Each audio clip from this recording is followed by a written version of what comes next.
So hello viewers, welcome to another video of Video Gigs. So I have made one extension.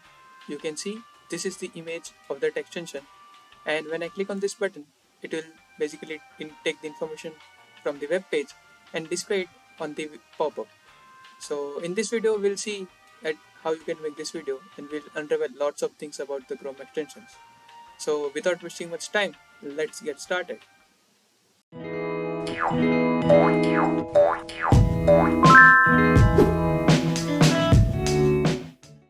So let's get something known before we start ahead with the Chrome extension.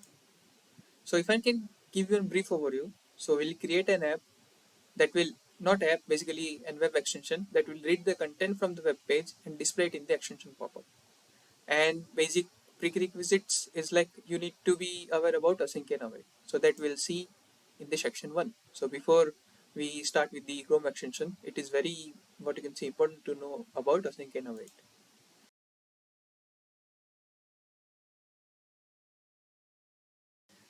So basically, before actually starting to know about, before actually knowing the what is the use case of async and await, we should be aware about the promises.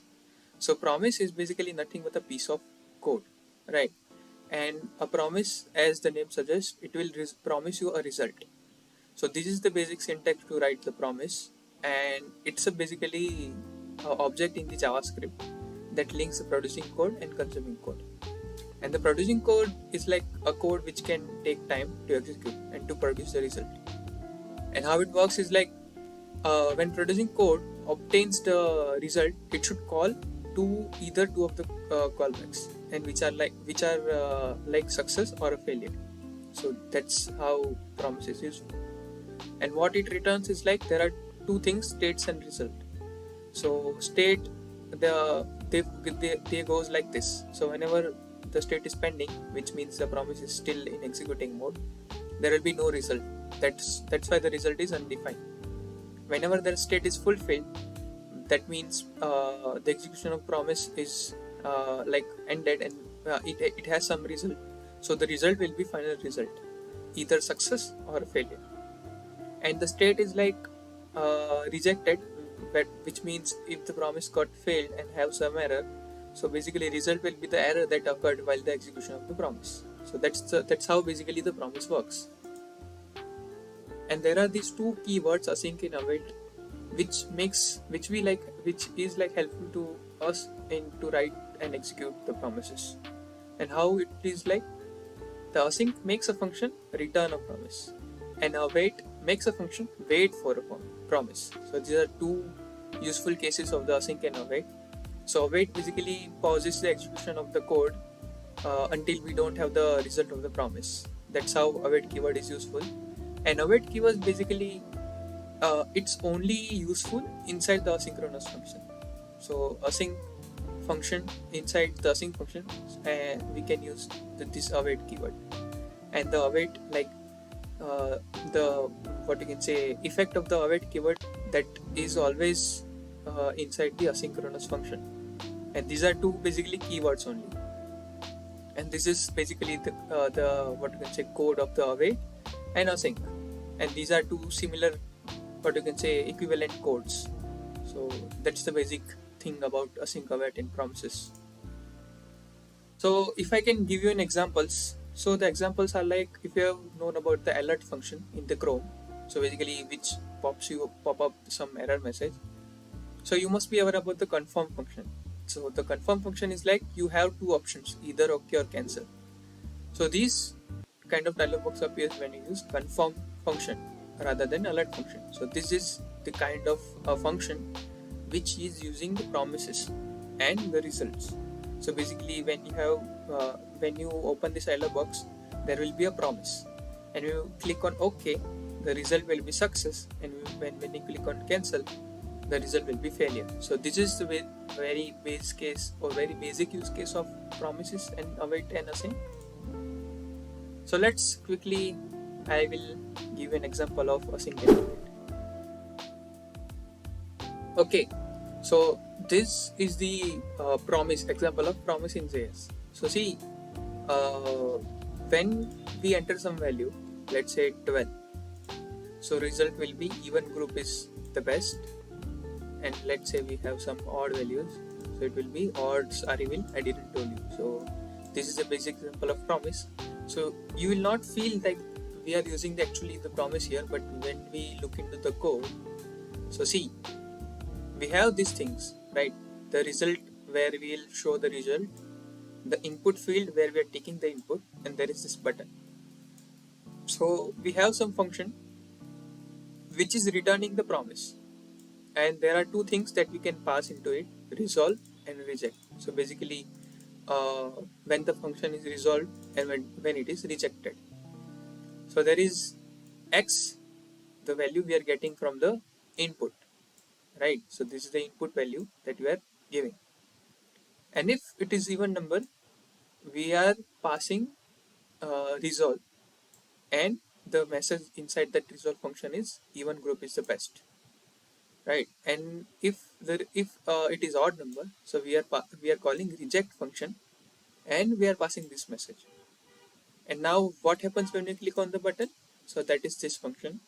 So when you click on the function, it will wait for this function to return us the value. So basically this function is returning a promise. That's why await, and when we write this function call, then it will wait for this function to execute first, and then we can just give result.inner text. Basically here in the h2, what we are doing is we are just passing this message that we have passed over here. So that's the basic use case of promise. And now, if I can give you an example of asynchronous and await keywords, so basically when I click on this button, you will see this dialog box that we have talked about, right? So when I click on OK, the result will be the user agreed. And when I click on cancel, the result will be the user disagreed. And then there is this random cat fact that when I click on this button, it will fetch the data from the API and will give me a random cat fact. So if I can give you an example of code, so if I can explain you that. So there is this function, uh, there is this button, this function, this button. When we click on that, there will be a confirmation dialog box. So we can use like this window.confirm. So when we write window.alert, there will be alert dialog box, right? But this dialog box is something different. So what it does is like it returns something called promise. So that's why we can get the reply in this let confirmation variable. And until we don't press some button, as it is returning the promise, so it will wait on this line until we don't click on that button. And when after we click, it will return the result inside that variable, and then this is the code to produce the result. Like we just write the user agreed, the user disagreed based on this value. So that's the basic use of this function. And this function by default returns a promise. That's why we are able to do something like this. But now, when we are fetching some API response, so obviously we need to go through internet, we need to reach to the server, and we need to wait until that server didn't give us the response. So in that scenario, this is how you can use the async and await keyword. So remember, this line is responsible for making an API request. So this is the basic API, right? This is the API to get a random cat fact. And why we have wrote await? Because this is a producing code which can take time. That's why we have await keyword before that. So it will wait until we didn't get the reply. And now after we get the reply, if the response is okay, if the response is not okay, we'll throw some error. And if the response is okay, this line will be executed, which will parse the data into JSON. And that also takes time. That's why we have await keyword. So basically it will wait until we don't pass the data into JSON. And now after we have done that, we just paste that value inside the result right over here. And as we are using the await keyword, we must have the asynchronous function. So that's why we have async keyword over here. So that's the basic example of async and await. The main task is like we want to read the data. And how? So we'll take help of something called scripting API of Chrome. So, and before we start to use that, there are some things to take care of. Is like you need to include permission, host permission, and you should know about async and await. So we know about async and await. So now let's just see and how to make that web extension. So I was talking about something permissions. So basically we want to read the information out of some active tabs, and we want to execute some script on the web page, right, on the active web page. So these are two permissions that we must include. It's like active tab and scripting. And this is the main permission. Like host permissions is like we want to read the information out of any default URL. So we want to tell the host that we will take the all of the URLs whenever. So basically, this will allow our extension to read from the any URL of the web page, right? And other than that, we can add the default icon for our what you can say extension by using this default icon inside this action. And basically, we will just pass logo.png. That's the image that we have it here. Okay, and rest of the things are like same name, description, version, and manifest version. These four fields are compulsory. So now this is the basic thing that you must have inside your main page. So basically, there is just a title, a button, and the h2 tag where you will see, where you will post, what you can say, where you will paste the information that you have extracted from the actual web page and display it here. So now, if I can just give you the main core logic of this extension, that's this piece of code, basically 25 lines. And to understand that, let's just get into it. So basically, this is the button, right? So on click of this button, what we'll do is we'll call some asynchronous function. So obviously, asynchronous function, that means we have some task that will take some time. So first we'll do some query. So this line is like it will do a query on Chrome tabs. So all for current web Chrome tab, Chrome window, what are the tabs? And from that tabs, I want active tabs and current window. So basically, the current window, and it should be an active tab. So these two are the filters. These two are the query parameters, query filters, by which we'll filter the Chrome tab and we'll get the reply onto this tab variable. And it can have multiple results. So that's why we have included the brackets over here. Now what we'll do is we want to get something, some information out of that active web page. So we'll use something called Chrome scripting API. So what this will do is this will inject some script onto the active web page, right? And how it will do is it will take help of target. So target is like on which tab we want to execute the script. So basically that's why we have just queried that which are the active tabs, and from that tab we'll get the tab ID, right? And function, which function we want to execute. So basically the get page data, that is this function.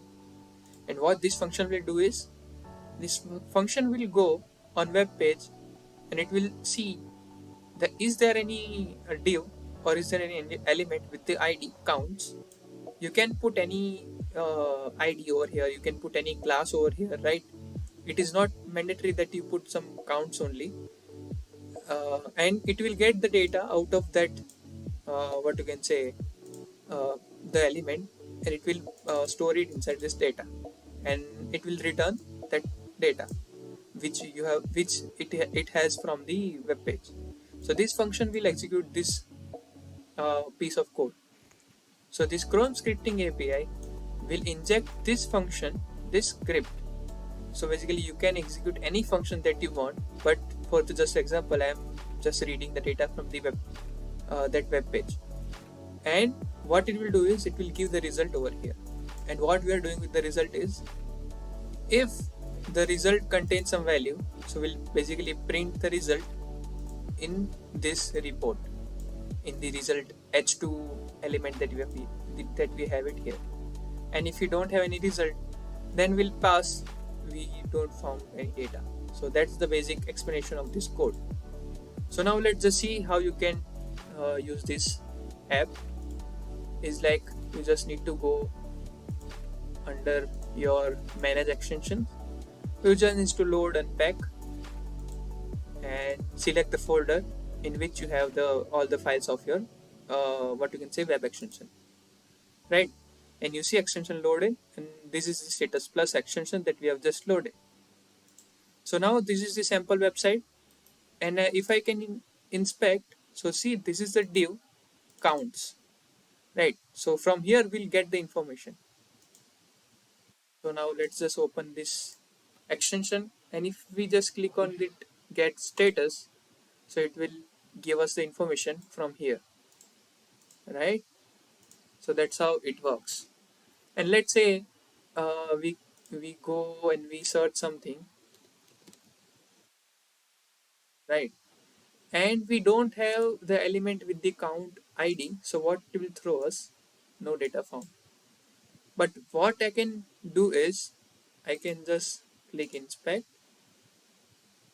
I can go here, and you see this information is here. I can just go onto this span, and I can add id counts counts, right? And now if I open this extension, so you see this is the information from here. So that's how it works, and that's the basic use case of how you can make such extension which reads the data from what you can say web page. And it can not only read, you can modify your code over here, and you can do anything that you want using this Chrome scripting API, and the same script, just you need to change this function. So that's it for today's video. We have learned that how you can read the data from the web page and display it onto your Chrome extension pop-up. We'll see more in the upcoming videos. So that's it for today. We'll meet in the next video. Till then, keep learning and keep exploring.